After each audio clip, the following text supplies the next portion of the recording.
দিয়ে আচ্ছা আমার কথা বলতে 6 লাখ টাকা কমাইতে পারছেন না তো না আল্লাহর কসম বলা কত টাকা কমাইছেন হয়তো পারছেন স্যার কি স্যার আর ঋণও পাইছে অনেক এক দশা ওরকম বিয়া করতে সময় দোকানদার হয়ে বিয়া করতে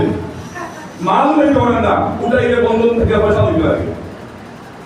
তিনটা কারবার যেটা আছে এটা ছোট মোটো কারবার করিয়া যদি জীবনে স্বপ্ন ঘোরা হইতে না হাই আলা সেটা বাতি তো বনি বাতি অন্ধকার থাকবো দিব সেটা ব্যবসা করতে গেলে বড় ব্যবসা কোটি কোটি টাকা লাগাইতে পারবো নি আমরা ব্যবসার মধ্যে পয়সা আছে যে ব্যবসার মধ্যে পুঁজি বড় হইয়া আনতে লাগবো কিন্তু আমরা পুঁজি আছে আইলে আমরাও আমরা বাতি পুঁজি জ্বালাইতে পারবো না ছোট মোটো ভাঙা করে আজকে দিন গেছে গিয়া মানন প্রয়োজনে আজকে দিন ছোট ছোট ভাঙা করিয়া লাইফ বানানি